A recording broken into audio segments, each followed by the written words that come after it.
your bite-sized daily roundup of the biggest news from the world of film. This is the Daily Reel with Van Connor. Good morning, it's Wednesday, February 3rd. Birthday to Isla Fisher, Blythe Danner, Warwick Davies and Nathan Lane. Today in 2012 saw the release of Josh Trank's found footage superhero sleeper hit Chronicle, as well as the Daniel Radcliffe-led second film adaptation of Susan Hill's gothic horror work The Woman in Black. It's also the day that, in 2009, the Jessica Simpson military comedy Private Valentine, Blonde and Dangerous was released, which is a film you now know exists. Here's the day's news. Two Broke Girls actress Kat Dennings has revealed it's unlikely she'll return in Taika Waititi's Thor: Love and Thunder. Dennings recently returned to the Marvel Cinematic Universe in episode 4 of the Disney Plus series WandaVision, where she reprised her role of Darcy Lewis from the first two Thor films. Darcy's been absent from the MCU since 2013, but with her recent return working for S.H.I.E.L.D. successor S.W.O.R.D., Dennings was asked whether or not fans could expect her to show up in the fourth Thor flick. Her response?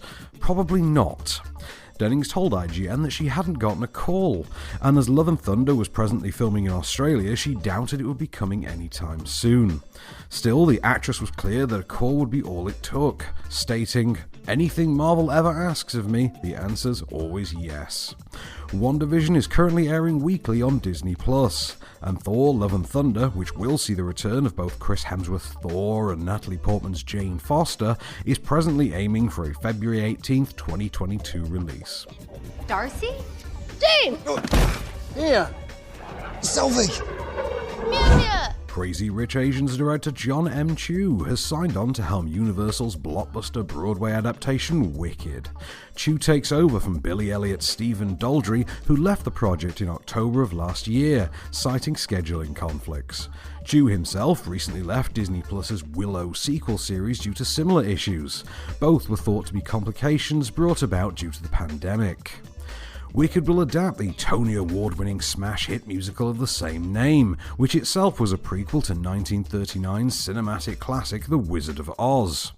The production follows unlikely friends Elphaba, aka the Wicked Witch of the West, and Galinda, the Good Witch, as they struggle through opposing viewpoints, romantic rivalry, revelations of corruption, and eventually Elphaba's descent into villainy. The show began in 2003, and by 2016 the Broadway production had earned more than $1 billion in its lifetime. Original creator Stephen Schwartz, who wrote the music and lyrics to the stage show, has penned the screenplay with co-creator Winnie Holzman. Jon M is no stranger to musicals, of course, having recently adapted Lin-Manuel Miranda's pre-Hamilton hit In the Heights to the big screen, which is currently eyeing an 18th of June release. Meanwhile, no release date for Wicked has been set. Take special care of those ruby zippers. I want those most of all. Now fly! Fly! Birds of Prey director Cathy Yan has opened up on the challenges she faced working with Warner Brothers, admitting that she felt she didn't have much say on the film's final edit. The studio has faced criticism from directors in the past, most notably Zack Snyder and David Ayer, for similar reasons. Yan called working with the studio challenging, admitting that she felt a constant struggle with Warner Brothers over the comic book feature's final cut. "I would love to have had more control over the edit," Yan said in an interview with The Playlist. "I don't know if there's a Cathy Yan cut out there, but all filmmakers want to express ourselves as wholly as possible." Birds of Prey and the Fantabulous Emancipation of One Harley Quinn released in 2020 to positive critical reception, but failed to alight the box office, drawing in just over $200 million on a budget of $85 million. Margot Robbie's Harley Quinn, who led the flick, can next be seen in The Suicide Squad, releasing the 6th of August. Here, X or something? You don't know who that is? The Joker. The Clown Prince of Crime. My former partner in madness. The Harlequin of Hate. The Jester of Genocide. You've never heard of him.